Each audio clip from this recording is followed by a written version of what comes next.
Ya. Shalom. Selamat berjumpa, selamat malam. Saudara terkasih, malam hari ini kita berjumpa kembali dalam khotbah sharing firman Tuhan tentang keluarga yang berbahagia. Dan sebelum kita menyampaikan khotbah ini, terlebih dahulu kita akan mendengarkan sebuah pujian. Mari kita menyanyikan sebuah lagu yang berjudul Seperti Bapa Sayang Kepada Anaknya.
Kita satu dalam doa.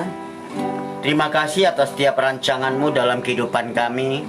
Kami tahu Tuhan, rancangan Tuhan dalam kehidupan kami akan membawa damai, sejahtera, dan sukacita. Karena kami tahu Tuhan, Tuhan tidak pernah memberikan rancangan yang jahat bagi kami, anak-anak-Mu. Maka itu Bapa, malam hari ini kami berkumpul bersatu untuk mendengarkan kebenaran firman-Mu. Berfirmanlah, nyatakan kasih dan kuasa-Mu bagi kami, dan lewat kesaksian kami, lewat kebenaran firman Tuhan itu, biarlah setiap pendengar mengalami pemulihan, dan hidup kami semakin dapat memuliakan nama-Mu. Di dalam nama Yesus Bapa, kami siap mendengarkan firman-Mu. Haleluya, amin. Saudara terkasih, sebelum kita mendengarkan kebenaran firman Tuhan, mungkin kita akan mendengarkan terlebih dahulu anak-anak saya yang akan menyampaikannya. Tema kita pada hari ini berbicara tentang keluarga, yaitu keluarga yang bahagia. Coba kita mendengarkan kesaksian dari anak-anak saya, kira-kira mereka bahagia nggak sih hidup bersama-sama dengan orang tuanya sekarang ini. Coba kita mulai dari Bang Martin. Halo. Ya. Salam. Salam. Ya. Ya, kesaksian saya selama masa karantina ini kan, yang tadinya kan aku nih sekolah sibuk gitu, papa cari uang, terus mama juga sibuk masak, terus Neng juga jadi sibuk sekolah juga. Nah, semenjak karantina ini hubungan kami dan keluarga kami semakin dekat. Kenapa? Ya meskipun ya dulu ya mungkin saudara-saudara mungkin mungkin saudara-saudara semua kalian ini tahu bahwasannya bapak saya dulu gimana. Tapi sekarang ya puji Tuhan bapak saya bertobat. Makanya dikatakan dalam firman, satu orang bertobat sisi rumah diselamatkan. Jadi ya bahagia sih aku selama ini. Ya coba yang anaknya yang cewek dulu. Nah, kalau aku kesaksiannya yang masa sakit kemarin, aku tuh senang banget. Bukan hanya karena sakitnya gitu, tapi banyak juga yang peduli, keluarga peduli banget sama aku. Apalagi mama tuh nyampe nginep di rumah sakit gitu. Aku ngerasain banget itu apa tuh namanya, keluarganya. Jadi senang gitu, bukan hanya mama doang, papa juga nemenin aku pas siang. Gantian. Terus abang juga kalau misalnya ada yang ketinggalan gitu, abang nganterin gitu kan. Rumah sakitnya juga nggak terlalu jauh dari rumah, jadi senang banget gitu pas sakit gitu, pada peduli keluarga gitu. Bukan hanya sakit doang, kayak biasanya juga peduli juga gitu. Ya mungkin mamanya anak-anak mau menyampaikan sesuatu. Ya, ini temanya keluarga bahagia ya. Kalau dulu boro-boro saya membayangkan keluarga bahagia itu kayak gimana gitu ya. Karena dulu kan suami saya mabuk terus gitu, sering pulang malam, bahkan kadang pagi mungkin pulangnya ya. Lalu ya selingkuh juga ya.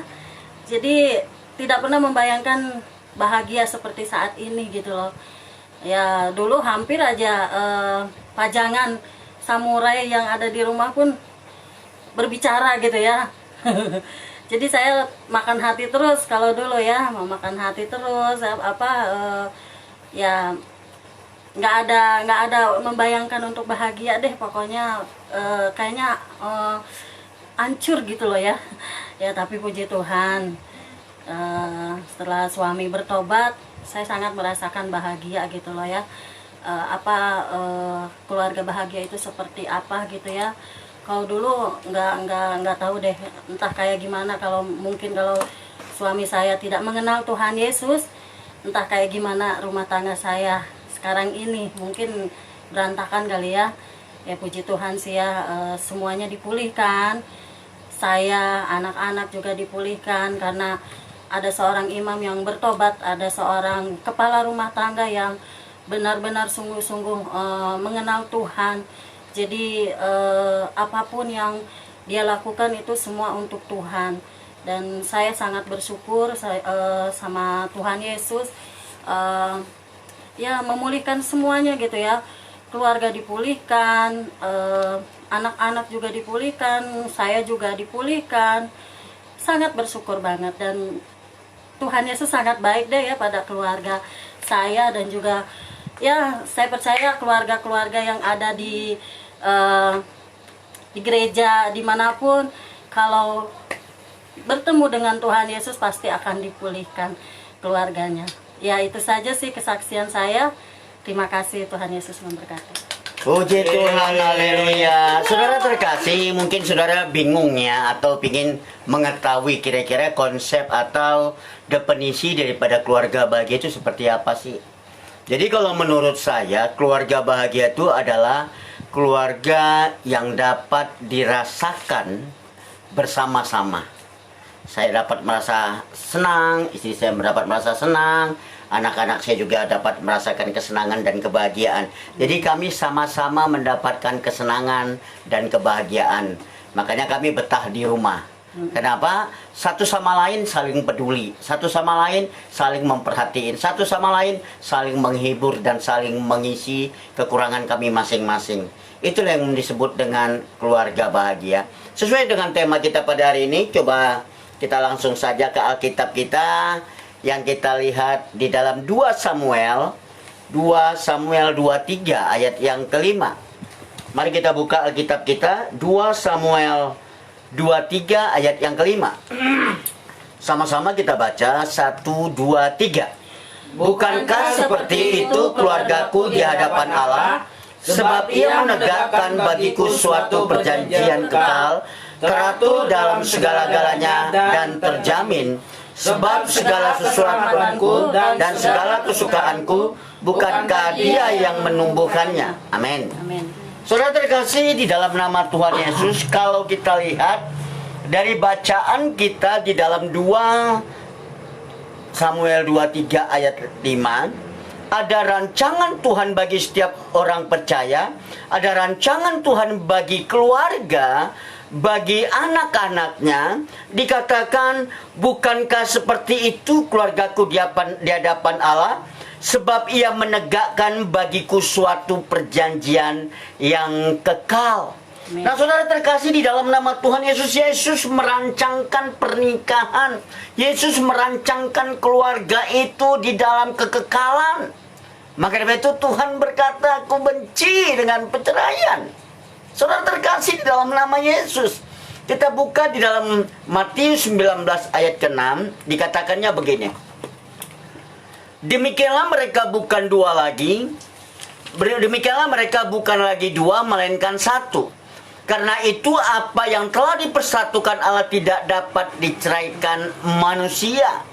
Maka itu rancangan Tuhan, saudara. Rancangan Tuhan bagi pernikahan, bagi anak-anaknya, bagi setiap orang percaya adalah kekal. Ada amin, saudaraku? Amin.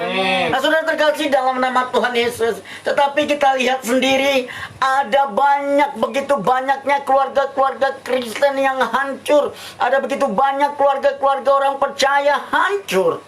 Dan hari ini saya akan membahas ada 3 penyebab keluarga itu hancur. Dan nanti istri saya juga akan menyampaikan satu penyebab sehingga keluarga itu hancur. Dan nanti juga ada solusi atau bagaimana dong. Keluarga kami ini udah di ujung tanduk. Keluarga kami ini sudah diambang kehancuran. Bagaimana dong supaya keluarga kami ini pulih? Saudara terkasih, mari kita lihat kebenaran firman Tuhan ini. Saudara terkasih, seperti yang dikatakan tadi, di dalam 2 Samuel 23 ayat yang kelima dikatakan, bukankah seperti itu keluargaku di hadapan Allah? Sebab Ia menegakkan bagiku suatu perjanjian kekal, teratur dalam segala-galanya dan terjamin. Sebab segala keselamatanku dan segala kesukaanku bukankah Dia yang menumbuhkannya.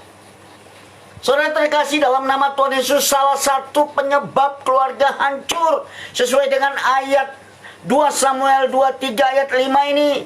Karena apa? Karena tidak adanya keteraturan di dalam membangun rumah tangga. Sekali lagi saya katakan, penyebab keluarga itu hancur kenapa? Karena tidak adanya keteraturan di dalam menjalani pernikahan itu tadi. Coba kita lihat di dalam awal penciptaan. Kita lihat awal penciptaan. Di hari pertama Tuhan ciptakan apa? Ayo anak-anak. Hari pertama Tuhan ciptakan apa? Langit dan bumi. Tuhan pertama menciptakan langit dan bumi. Hari kedua, Cakrawala. cakrawala. Hari ketiga, Tumbuh-tumbuhan. tumbuh-tumbuhan. Hari keempat, hari keempat, benda. Benda langit. Hari kelima, Laut sama udara.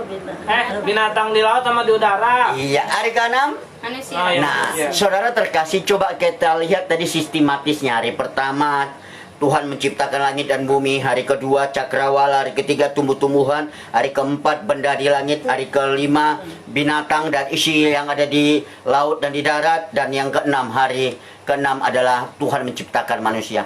Kalau saja Tuhan menciptakan kita di hari keempat, ayo gimana? Saudara, kalau saja Tuhan menciptakan kita di hari keempat, di hari keempat itu belum ada binatang, berarti belum ada yang bisa kita makan. Ikan belum diciptakan, ayam belum ada, B1, B2 belum ada. Lalu kita mau makan apa? Mau makan rumput doang.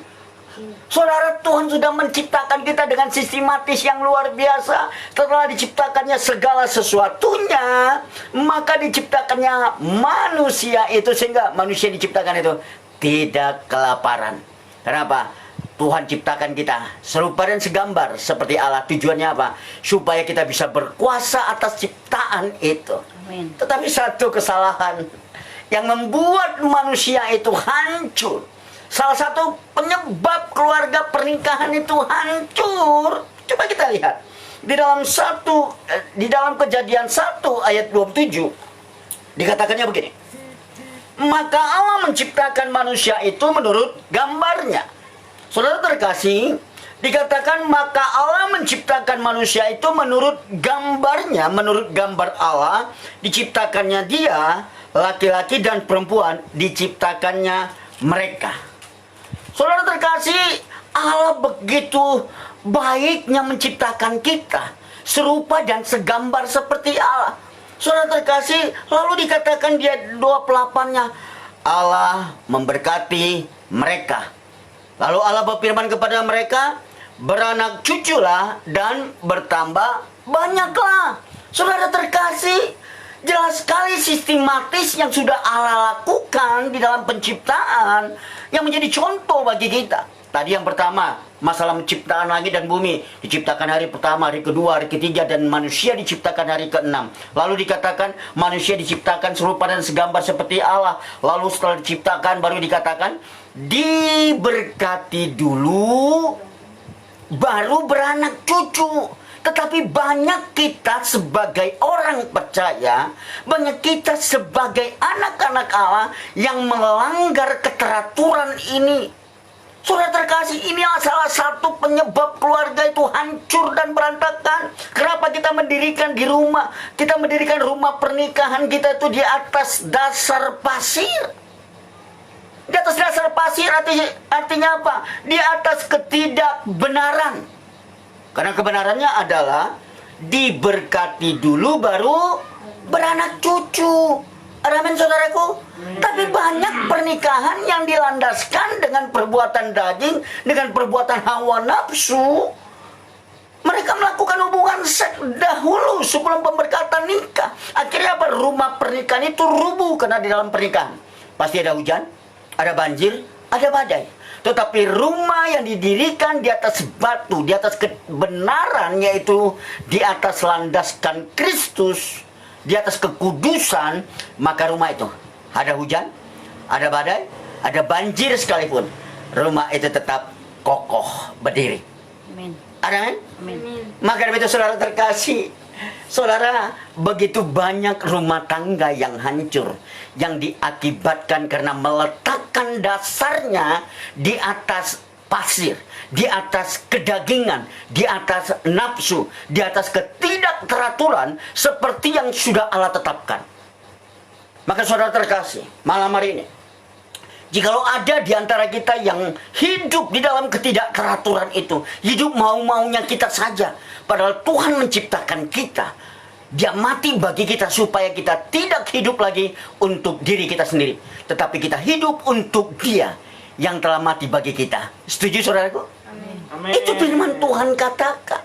Yesus mati untuk semua orang supaya setiap orang tidak hidup lagi untuk dirinya, tetapi untuk Dia yang telah mati bagi mereka. Haleluya.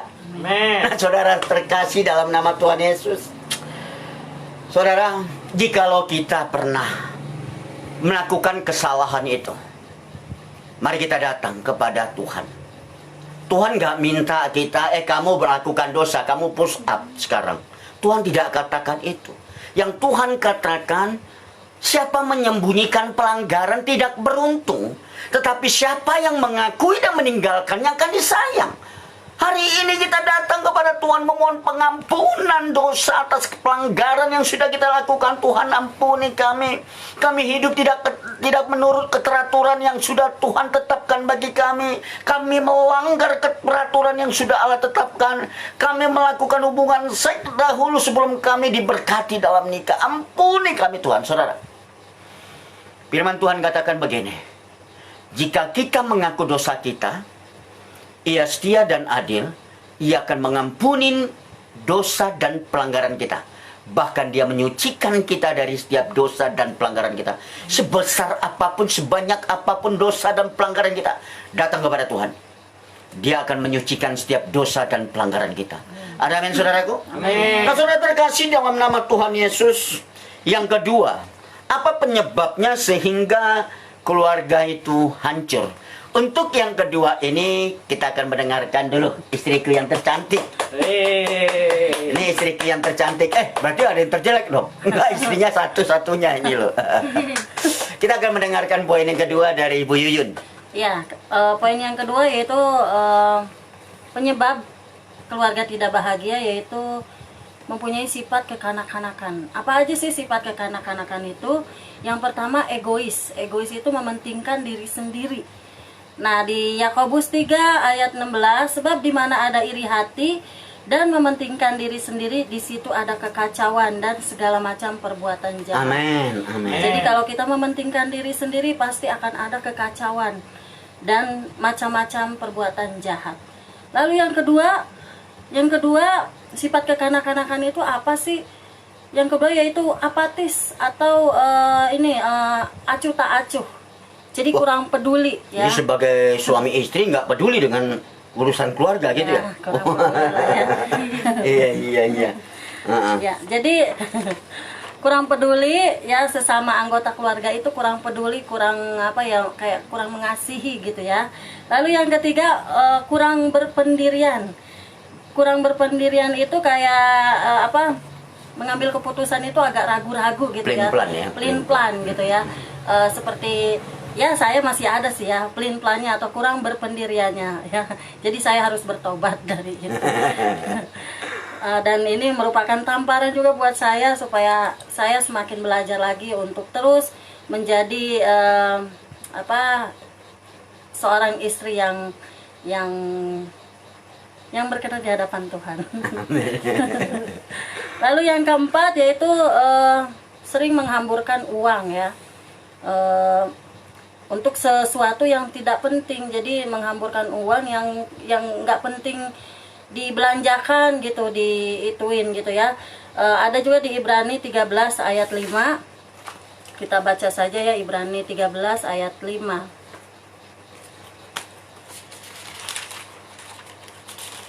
Kita buka Alkitab kita dalam Ibrani 13 ayat 5. Beginilah firman Tuhan, janganlah kamu menjadi hamba uang dan cukupkanlah dirimu dengan apa yang ada padamu, karena Allah telah berfirman, aku sekali-kali tidak akan membiarkan engkau dan aku sekali-kali tidak akan meninggalkan engkau. Jadi di yang poin yang keempat ini ya, kita harus mencukupkan diri. Jangan menghambur-hamburkan uang untuk segala sesuatu yang tidak penting gitu ya. Jadi inilah sifat kekanak-kanakan itu, bahwa ada 4 yaitu egois, lalu apatis atau kurang peduli, lalu pelin-pelan dan kurang berpendirian. Lalu yang keempat yaitu sering menghamburkan uang untuk segala sesuatu yang tidak penting. Ya, saudara terkasih dalam nama Tuhan Yesus.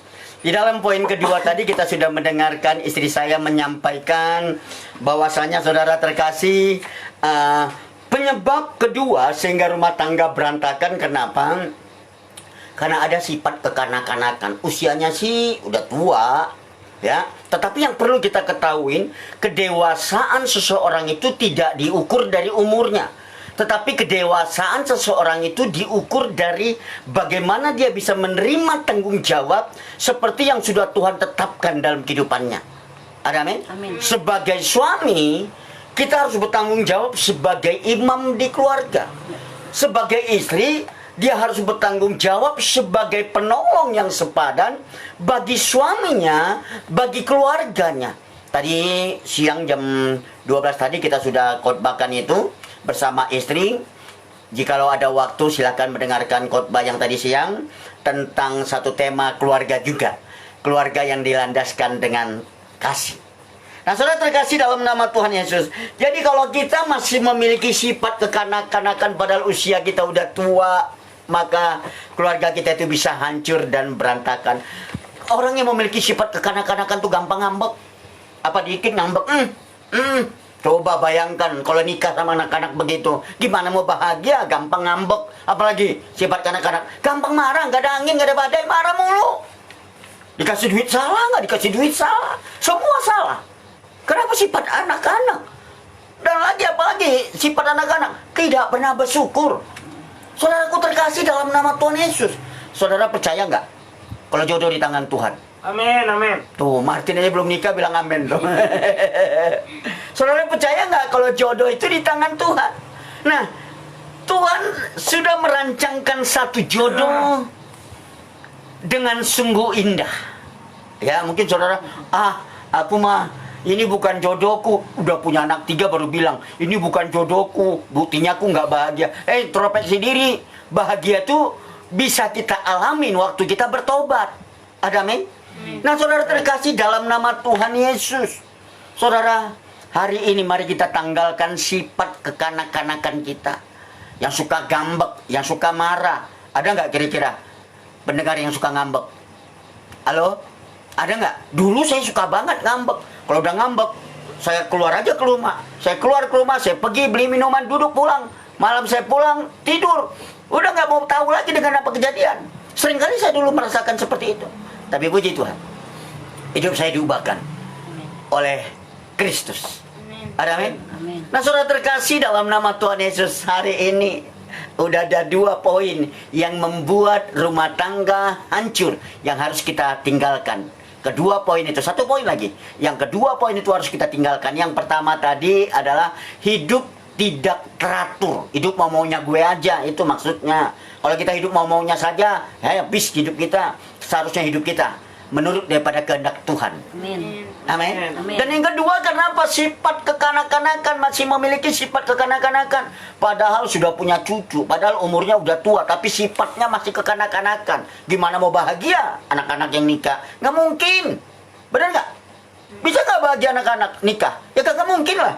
Nah, saudara terkasih dalam nama Tuhan Yesus, di malam hari ini saya juga akan menyampaikan poin yang ketiga. Poin yang ketiga, coba kita lihat di dalam Matius 7 ayat yang ke-12.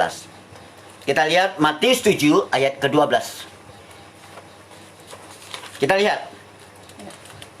Sama-sama, 1, 2, 3.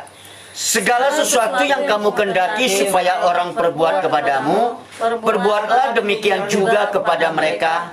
Itulah isi seluruh hukum Taurat dan kitab para nabi. Ada amin? Amin. Maksudnya apa? Poin yang ketiga membuat keluarga kita hancur dan berantakan, bahkan terjadinya perceraian, diakibatkan kita masih memiliki sifat yang suka menuntut. Sekali saya katakan, penyebab ketiga keluarga itu hancur dan berantakan, kenapa? Masih memiliki sifat yang suka menuntut. Saudara, kita nggak bisa selamat kalau kita menuruti hukum Taurat. Kita bisa selamat kalau kita menuruti hukum kasih karunia Allah. Kenapa? Hukum kasih karunia Allah itu mengampuni. Tapi hukum Taurat memaksakan kita untuk melakukan sesuai dengan hukum yang sudah tertulis. Ada amin? Amin. Maka itu saudara terkasih dalam nama Tuhan Yesus. Tadi dikatakan di ayat itu, segala sesuatu yang kamu kehendaki supaya orang perbuat kepadamu, perbuat jugalah demikian kepada mereka. Itulah isi seluruh hukum Taurat dan kitab para nabi. Saudara terkasih di dalam nama Tuhan Yesus. Saudara, malam hari, saudara yang suka nuntut, biasanya kan begitu. Cewek-cewek nih, biasanya cewek-cewek kan begitu. Aku mau disayang. Bener nggak? Aku kan mau dimanja. Datang si laki-laki, hormatin gua dong. Gua cari duit, lu hormatin gua. Tunduk dong lu kepada gua. Tuh lihat Alkitabnya, ada ayatnya lagi. Ada ayatnya, lu harus tunduk kepada gua. Banyak sekali istri dan suami menuntut pasangannya untuk melakukan seperti apa yang dia inginkan. Tuhan akan menjadikan kita sesuai dengan apa maksud dan rancangan Tuhan, tidak sesuai dengan rancangan kita. Karena rancangan Tuhan pasti akan membawa damai sejahtera dan sukacita. Amin. Amin. Maka dari itu saudara terkasih, hari ini jauhkan daripada segala sifat yang suka menuntut. Kalau engkau ingin suamimu mengasihimu, kalau engkau ingin istrimu mengasihimu, terlebih dahulu kasihi mereka. Kalau engkau mau anak-anakmu, saudara, ini ada kesaksian nih waktu saya KKR di Tapanuli. Setelah selesai KKR, saya tempoh hari bersama istri sama anak-anak. Saya ingat masih di desa, bukan desa Sibange-Bange, di desa Matiu. Pada saat itu di desa Matiu ada Bang Tinus juga pada saat itu yang ikut KKR pada saat itu. Nah, pada saat itu waktu KKR setelah saya sampaikan materi, pas setelah acara selesai, ada seorang bapak dan seorang ibu. Mereka datang kepada saya, "Pak, tolong doakan anak-anak saya." Apa yang harus saya doakan, Pak? Anak-anak saya nggak peduli kepada saya. Anak-anak saya nggak pernah mau tahu kepada kami. Nggak pernah mau menghubungi kami. Kami telepon juga mereka nggak pernah mau jawab. Lalu, apa yang harus saya perbuat? Doakan anak-anak kami. Supaya anak-anak kami mau peduli kepada kami. Bukan kami minta duit, karena kami juga masih kecukupan. Saya sebagai pegawai negeri juga masih ada uang pensiun. Istri saya juga sebagai pegawai negeri masih ada uang pensiun.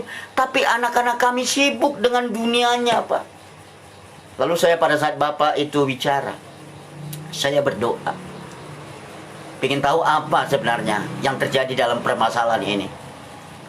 Setelah Bapak itu berbicara, lalu saya tanya Bapak itu, "Bapak, waktu Bapak bekerja bersama Ibu, bersama anak-anak waktu kumpul pada saat itu, mereka masih sama-sama di kampung ini, adakah waktu yang Bapak berikan untuk duduk bersama-sama sebagai satu keluarga berfellowship?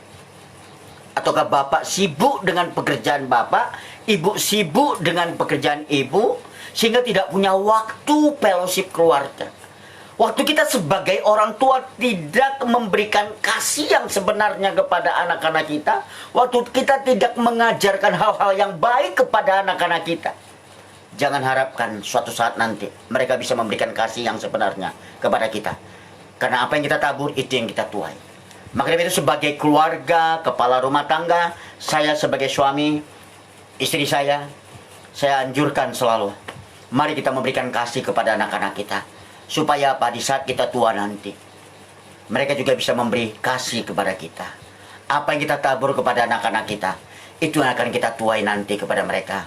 Waktu saya membuat kekerasan kepada istri saya, sehingga anak saya benci kepada saya, saudara, kira-kira maukah anak saya nanti memberi kasih kepada saya? Kan ada kebencian. Nggak akan mungkin.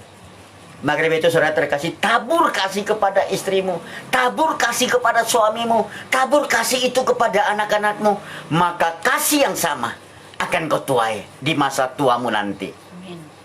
Ada amin, saudaraku? Amin. Maka itu, saudara terkasih di dalam nama Tuhan Yesus, jangan pakai hukum Taurat, jangan pakai hukum tuntut menuntut. Satu kisah ada suami istri yang saya layanin yang sudah diambang perceraian. Jadi suami istri ini mau bercerai hanya masalah sepele, masalah handuk. Mungkin saya sudah saksikan di gereja. Pada suatu hari suaminya datang di dalam satu camp yang disebut dengan camp Presejati. Lalu kita minta dia untuk bersaksi apa masalah yang terjadi dalam keluarganya, sehingga dia wajahnya murung gitu. Akhirnya dia ceritakan kalau keluarganya hampir bercerai. Apa penyebabnya? Lalu dikatakannya ini masalah handuk. Kenapa yang menganduknya? Jadi istri saya, kami baru nikah. Saya nggak tahu waktu sebelum nikah kalau istri saya itu orangnya bukan seorang yang rapi gitu. Ternyata waktu sebelum nikah memang istri saya sudah terdidik, hidupnya biasa-biasa aja, nggak ada kreativitas, nggak rapi-rapi banget dah gitu. Sementara saya dididik sama keluarga saya dengan didikan yang rapi, bersih gitu. Nah waktu kami menikah, di awal-awal menikah, nah, saya ajak istri saya ke rumah tempat tinggal kami yang sudah kami beli bersama. Nah, waktu kami tinggal bersama, setiap habis mandi istri saya ini meletakkan anduknya sembarangan tempat di kamar. Saudara terkasih, kamar kami itu ruangan AC. Jadi kalau ada anduk yang basah, itu akan menimbulkan aroma yang nggak baik di keluarga, di ruangan itu. Nah, saya katakan kepada istri saya, sayang, maklum pegawai pernikahan baru kan, sayang, tolong dong anduknya dirapiin. Iya papa. Nah, pengantin baru. Nah, besoknya habis mandi lakukan lagi kesalahan yang sama. Istrinya habis mandi meletakkan anduk sembarangan. Lalu saya katakan, sayang, anduknya dong, pengap kan udara di kamar. Oh iya ya, maaf ya pak ya. Besoknya gitu lagi, kira-kira intonasi berubah nggak? Saudara? Kemarin gue udah omongin loh, anduk kalau habis mandi jangan letakkan di kamar, pengap. Mulai intonasi keras. Istri nggak berubah. Lalu mandi aja begitu lagi. terjadi percekcokan. Pernikahan itu masalahnya sepele, tapi kalau kita tidak bijaksana menyelesaikan masalah, rumah tangga itu bisa hancur dan berantakan, bahkan terjadi perceraian. Untungnya si suami datang dalam satu komunitas yang disebut komunitas pria sejati. Nah, pada saat itu kita ajarkan dia. Setelah kita bina, kita kasih masukan tentang kebenaran firman Tuhan, dia pulang. Dia coba sesuai dengan kebenaran firman yang sudah dia dapat dalam pembinaan itu. Lalu waktu dilihatnya istrinya meletakkan anduk sembarangan, diambilnya anduknya, dia jemur sendiri. Diambil sama suaminya, dijemur. Besoknya lagi dilihat istrinya meletakkan anduk sembarangan, diambilnya dan dijemurnya kembali. Setiap hari dia lakukan itu dengan kesetiaan, tanpa ada teguran. Yang ada apa? Senyuman. Ada kasih yang diimpartasikan. Walaupun istrinya melakukan yang kesalahan menurut kita, dia tetap melakukan kebijaksanaan itu. Dia jemur. Sehingga pada suatu hari, istrinya tanpa disuruh, selesai habis mandi, dia letakkan anduknya di tempat semestinya. Kenapa? Istrinya melihat ada satu keteladanan dari seorang pria. Itu yang diharapkan di keluarga. Ada keteladanan dari seorang imam. Ada amin? Kita sebagai imam harus memberi teladan kepada istri dan anak-anak kita. Sebagai istri juga harus memberi teladan kepada anak-anak. Saya sebagai suami memberi keteladanan, menunjukkan kasih saya kepada istri saya. Istri saya menunjukkan kalau dia juga mengasihi saya. Sehingga anak-anak kami bisa melihat ada contoh pola hidup suami istri yang layak untuk dicontoh. Kami nggak sempurna, tapi kami selalu berusaha memberi yang terbaik.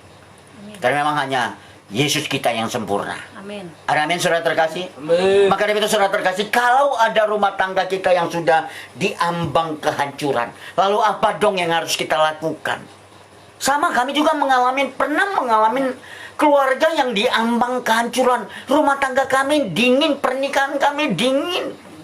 Saya pulang kalau basi-basian dari habis diskotik. Saya pulang kalau udah mabuk. Saudara terkasih, bagaimana rumah tangga yang dingin tadi itu bisa hangat seperti sekarang ini? Apa penyebabnya? Sehingga keluarga itu menjadi keluarga yang bahagia. Saudara, mari kita lihat Alkitab kita yang terambil dalam kitab Yohanes 2 ayat kedua dan ayat yang ketiga. Mari kita lihat Alkitab kita dalam kitab Yohanes 2 ayat yang kedua dan ketiga. Boleh baca? Ya. Yohanes 2 ayat kedua. Yesus dan murid-muridnya diundang juga ke perkawinan itu. Ketika mereka kekurangan anggur, ibu Yesus berkata kepadanya, mereka kehabisan anggur. Saudara terkasih, dalam nama Tuhan Yesus, di dalam pernikahan pasti ada masalah. Apapun itu jenis permasalahannya, apapun volume permasalahan itu, yang jelas setiap pernikahan pasti akan mengalami masalah. Jangan kira, oh nanti setelah saya nikah saya bisa bahagia, enak-enak aja. Enggak mungkin, pasti ada masalah.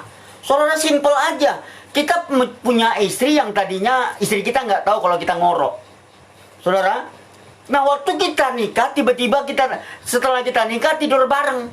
Istri kita nggak pernah dengar ada orang ngorok. Kira-kira terganggu nggak itu? Itu juga udah jadi satu masalah. Dia tidur, ada yang lah dia bisa tidur nggak? Pasti dia awalnya itu jadi masalah. Benar nggak? Nah, tapi saudara terkasih, kalau kita mau mengizinkan permasalahan itu terjadi dan kita membuat satu kebijaksanaan untuk menyelesaikan masalah itu, pasti masalah itu bisa kita atasin. Kenapa? Kita adalah pemenang. Bahkan lebih daripada pemenang. Lalu bagaimana cara supaya kita jadi menang dari masalah kita itu? Kita lihat dalam Yohanes 2 ayat 2 dikatakan, Yesus dan murid-muridnya diundang juga ke perkawinan itu. Amin. Amin. Undang Yesus ke dalam pernikahanmu. Undang Yesus ke dalam masalahmu. Tanpa Yesus nggak bisa. Tanpa Yesus kita tidak bisa berbuat apa-apa. Nggak bisa. Akulah pokok anggur, kamulah ranting-rantingnya. Amin. Pokok anggur kalau ranting nggak nempel di pokok anggur nggak akan bisa berbuat apa-apa. Coba aja ranting itu patahkan, lalu letakkan di tanah. Bisa apa? Nggak bisa berbuat apa-apa. Kita ini hanya ranting. Yesuslah sebagai pokok anggur. Jadi seharusnya kita sebagai ranting nempel di pokok anggur itu agar kita bisa hidup, bertumbuh dan berbuah yang lebat. Amin. Ada amin saudaraku? Ya. Amin. Maka saudaraku, apapun masalah yang kita hadapi, apalagi krisis ekonomi sekarang ini, uang itu sebenarnya nggak jadi masalah. Yang menjadi masalah, ada Yesus nggak dalam rumah tangga kita? Kalau ada Yesus dalam pernikahan kita, ada Yesus dalam masalah kita, Yesus katakan, aku tidak pernah meninggalkan engkau. Aku tidak akan membiarkan engkau. Amin. Dia Bapa yang baik. Saudara terkasih, imanin, yakinin, undang Yesus. Kenapa? Dia adalah gembala yang baik. Dia tidak izinkan kita ditinggalkan. Gada dan tongkatnya yang membuat kita bersuka cita. Amin. Ada amin? Gadanya itu gunanya apa? Kalau ada musuh, ya, musuh yang mencoba mengganggu domba, itu gada itu dipakai buat mukul musuh tadi. Apakah binatang liar apapun, itu akan dengan gada itu akan diusir. Nah, tongkatnya itu waktu ada domba yang nyasar, dikait itu. Ayo kau kembali kepada kawananmu. Amin. Maka dari itu saudara terkasih, apapun masalah yang kau hadapin, undang Yesus dan miliki yang kedua, miliki iman yang jelas tentang Yesus. Amin. Undang Yesus. Dengan cara bagaimana?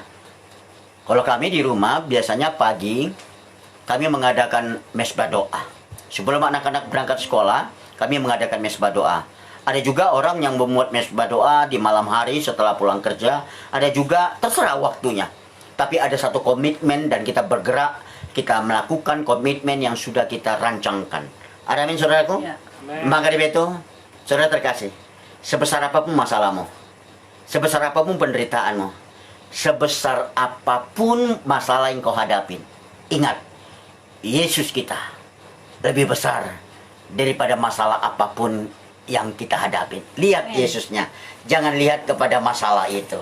Amin saudaraku? Amin. Mari kita angkat sebuah pujian.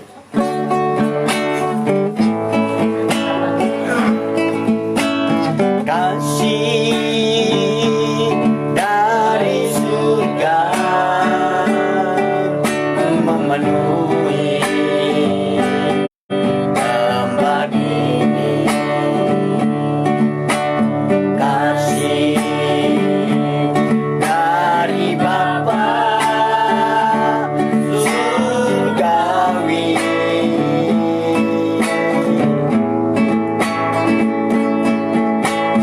Kasih dari Yesus mengalir di hatiku, membuat damai di hidupku.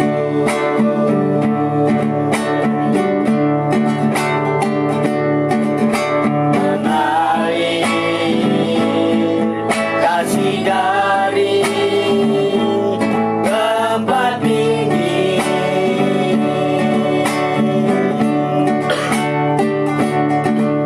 mengalir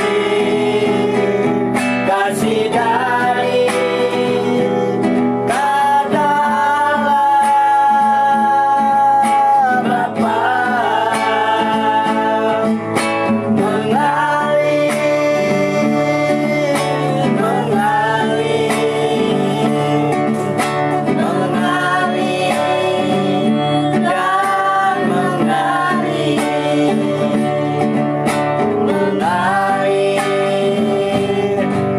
memenuhi hidupku.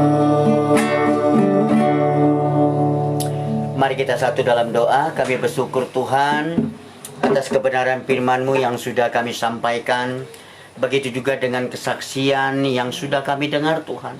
Tuhan, biarlah kesaksian hidup setiap kami dapat menjadi berkat dimanapun kami berada. Amin. Tuhan, di dalam nama Yesus, Kami berdoa buat saudara-saudara kami, para jemaat Petra, Ya, Tuhan. para tim penggembalaan yang ada di Petra, dimulai daripada Pak Yoyi bersama Bunikan dan anak-anak mereka, Bu Ucu bersama Pak Toto bersama anak-anak mereka. Begitu juga kepada Pak Jerry dan istri dan anak-anaknya. Biarlah Tuhan memberkati mereka. Amin. Perlindungan pemeliharaan Tuhan nyata dalam setiap penggembalaan yang mereka lakukan. Kami tambahkan hikmat marifat surgawi kepada mereka, sehingga dengan kebijaksanaan surgawi mereka dapat menuntun kami sebagai domba Allah yang dipercayakan untuk digembalakan di gereja GKA Petra Tuhan. Tuhan, kami juga berdoa buat guru-guru abad Tuhan. Mama Martin silakan berdoa buat guru-guru abad. Bapa yang di surga, kami bersyukur padamu ya Tuhan untuk malam hari ini Tuhan. Kami akan berdoa ya Tuhan, khususnya untuk guru-guru Aba ya Tuhan. Berkati guru-guru Aba ya Tuhan, guru sekolah minggu yang ada di GKA Petra Tuhan. Berkati ya Tuhan, biarlah Tuhan hikmat yang daripadamu turun atas mereka ya Tuhan Yesus. Biarlah mereka boleh melayani dengan sungguh-sungguh ya Tuhan, khususnya Tuhan untuk memberitakan Injil-Mu Tuhan kepada anak-anak Tuhan.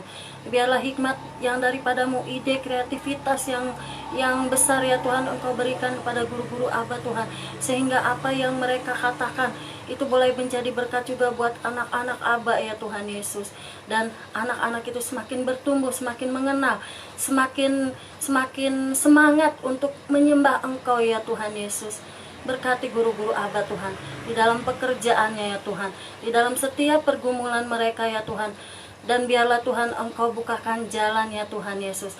Yang sakit Tuhan disembuhkan ya Tuhan, yang tidak berpengharapan diberikan pengharapan ya Tuhan, yang lemah dikuatkan ya Tuhan. Terima kasih ya Tuhan, terima kasih. Hamba-Mu serahkan Tuhan guru-guru Aba hanya ke dalam tangan-Mu ya Tuhan. Terima kasih ya Tuhan, hanya dalam nama Tuhan Yesus. Haleluya. Martin berdoa buat para remaja dan dewasa. Dan aku juga berdoa untuk setiap para remaja, untuk setiap anak-anak muda dan dewasa Gereja Petra Tuhan. Kiranya damai sejahtera sukacita yang berasal daripada Engkau selalu menyertai hidup mereka, berkati kehidupan mereka, berkati apapun yang dikerjakan perbuat berhasil Bapa. Di dalam nama Tuhan Yesus Kristus, dan mampukan Bapa untuk setiap pribadi mengalami perjumpaan dengan Engkau dan menerima Yesus sebagai Tuhan dan Juru Selamat mereka. Ya Tuhan. Di dalam nama Tuhan Yesus, aku serahkan seluruh anak-anak muda yang ada di Gereja Petra, dan aku percaya perlindungan-Mu nyata bagi kehidupan mereka semua. Di dalam nama Tuhan Yesus, kuserahkan semuanya dalam tangan kasih-Mu. Haleluya, amin. Cynthia berdoa bagi anak-anak Petra, anak Aba. Tuhan Yesus, kami juga berdoa Tuhan untuk anak-anak Petra Tuhan, untuk anak Aba yang di Petra Tuhan. Berkati Tuhan, biarlah mereka juga bisa mengerti Tuhan apa yang diajarkan oleh guru-guru Aba Tuhan. Berkati mereka juga Tuhan, biarlah imannya makin bertumbuh Tuhan, dan makin percaya kepada Engkau Tuhan. Dan berkati juga Tuhan untuk kesehatan Tuhan, apapun pergumulan mereka Tuhan, biarlah dia hanya percaya kepada Engkau Tuhan. Terima kasih Tuhan, Yesus, amin. Aku berdoa buat Hamdani Tomagola yang juga menonton pada malam hari ini. Diberkatilah hidup Hamdani, keluarganya menjadi keluarga yang bahagia, anak-anaknya menjadi anak yang takut akan Tuhan, memiliki masa depan yang baik, masa depan yang penuh pengharapan di dalam nama Yesus. Tuhan berkati segala kehidupan Hamdani bersama keluarga besarnya. Dijauhkan daripada sakit penyakit, dijauhkan daripada mara bahaya, dijauhkan daripada niat-niat orang jahat. Di dalam nama Tuhan Yesus Kristus. Kami juga berdoa Tuhan buat para jemaat Petra Tuhan. Tuhan diberkatilah para jemaat Petra di dalam nama Tuhan Yesus. Begitu juga Tuhan jemaat GKA yang ada di kota Medan yang pada hari ini nonton Tuhan. Tuhan, kami juga memberkati Nancy Suniaji yang malam ini nonton. Tuhan, diberkatilah di dalam nama Tuhan Yesus. Di dalam nama Tuhan Yesus, Bapak berkati Nancy Suniaji bersama tim gereja mereka GKA yang digembalakan oleh Pak Yesaya Tuhan. Berkati tim penggembalaan mereka, berkati jemaat mereka, berkati tim penggembalaan mereka Tuhan, berkati anak-anak sekolah minggu mereka Bapak. Di dalam nama Yesus kami juga berdoa Tuhan buat para jemaat Tuhan yang ada di GKA yang imannya melemah Tuhan karena kasus virus corona ini Tuhan. Mereka yang hidup dalam kesulitan karena ekonomi yang lagi sulit Tuhan. Tolong bukakan jalan, bukakan tingkap-tingkap langit Tuhan, untuk memberkati mereka dengan kasih-Mu sehingga mereka dicukupkan di dalam nama Tuhan Yesus Bapa. Kami juga berdoa Tuhan untuk bangsa dan negara ini Tuhan. Diberkatilah bangsa dan negara ini di dalam nama Tuhan Yesus. Engkau memberikan hikmat marifat surgawi Tuhan kepada pemimpin di bangsa ini, bahkan tingkat sampai rendah RT sekalipun. Kau berkati Tuhan supaya hidup di dalam kebenaran-Mu, di dalam mengambil keputusan Tuhan. Biarlah Tuhan keputusan daripadamu lah yang terjadi dalam nama Yesus. Tuhan, kami juga berdoa buat rakyat ini, bangsa ini yang hidup dalam kesulitan, yang hidup dalam kelaparan Tuhan. Tolong Bapak, tolong mereka Tuhan, tolong mereka Bapak. Dan bagi setiap rakyat yang hidup dalam dosa, bawa mereka ke dalam pertobatan. Aku melepaskan roh pertobatan di bangsa ini dalam nama Yesus. Diberkatilah bangsa ini, diberkatilah. Shalom bagi bangsa ini, shalom bagi bangsa ini. Bapak, di dalam nama Yesus, kami satukan hati kami Bapak sebagai satu keluarga ilahi. Kami satukan hati karena firman-Mu berkata, di dalam nama Tuhan Yesus, 2 orang sepakat meminta di dalam nama Yesus, permintaan mereka akan dikabulkan Bapa di surga. Dan pada malam hari ini kami meminta kepadamu Bapa, agar berkat yang spesial Kau curahkan bagi setiap kami anak-anak-Mu, bagi gereja-Mu, khususnya gereja GKA yang dipimpin oleh Pak Nasir Tuhan. Dimanapun gereja-Mu berdiri, biarlah gereja-Mu menjadi contoh, menjadi teladan Tuhan. Berkati juga Tuhan adikku Dita Tuhan. Berkati Bapak Yepta Tuhan. Berkati Bapak di dalam nama Tuhan Yesus. Berkati jemaat-Mu yang mendengarkan kebenaran firman Tuhan pada malam hari ini. Ada mamanya Anto Tuhan, ada mamanya Hendra Tuhan. Berkati dalam nama Tuhan Yesus. Bu Yuli berkati Bapak. Di dalam nama Tuhan Yesus. Berkati kakakku Kalia Tuhan. Di dalam nama Tuhan Yesus. Berkati Tuhan, bahkan teman-teman kami, saudara kami yang mendengarkan kebenaran firman Tuhan ini dalam siaran langsung. Berkati Tuhan, biarlah Tuhan ada impartasi kuasa Allah, ada impartasi kasih Allah dari kebenaran firman-Mu. Karena kami yakin dengan iman firman-Mu adalah kekuatan Allah yang menyelamatkan orang percaya. Maka itu Bapak, berkati setiap kami yang mendengarkan kebenaran firman-Mu. Berkati semua kami Tuhan. Engkau menjadi benteng perlindungan bagi kehidupan kami. Di dalam nama Yesus Bapa. Terima kasih Tuhan. Terima kasih Bapa. Terima kasih Tuhan. Terima kasih Bapa. Saudara terkasih, mari kita katakan amin. Amin. Kita doa Bapa kami. Mari sama-sama kita katakan, Bapa kami yang di surga, dikuduskanlah namamu, datanglah kerajaan-Mu, jadilah kehendak-Mu di bumi seperti di surga. Berikanlah kami pada hari ini makanan kami yang secukupnya, dan ampunilah kami akan kesalahan kami, seperti kami juga mengampuni orang yang bersalah kepada kami. Dan janganlah membawa kami ke dalam percobaan, tetapi lepaskanlah kami dari yang jahat. Karena Engkau yang punya kerajaan, dan kuasa, dan kemuliaan, sampai selama-lamanya. Mari kita terima berkat Tuhan. Tuhan memberkati engkau dan melindungi engkau kemana saja engkau pergi. Amin. Tuhan menyinari engkau dengan wajahnya dan memberikan engkau kasih karunia. Amin. Tuhan menghadapkan wajahnya kepadamu dan memberikan hidupmu bersama seluruh keluarga besarmu. Damai sejahtera dalam nama Bapa, Anak, dan Roh Kudus. Dalam nama Tuhan Yesus. Haleluya. Amin. Amin. Salam saudara terkasih. Sampai berjumpa di Terima jam kasih. 12 siang nanti. Ya, terima kasih kepada Pak Yoi, Ibu Niken, Mama Ucu, Kak Lia juga, Yefta. Ada Yeta, Iya. ada Dita dari Dita. Tebing Tinggi, ada Nancy Sunyaji dari Kota Ari Medan, juga. ada Ari Philip, ada mamanya Hendra, Selfie. ada Rita Selfie, siapa-siapa lagi nih, Ya. waduh luar biasa. Minta maaf tidak bisa disebutkan satu persatu ya. Pak Romi juga ya, Pak Romi terima kasih juga. Tetap lestarikan Gina. Tuhan Yesus memberkati. Selamat malam. Shalom. Shalom. Tuhan Yesus memberkati. Amin.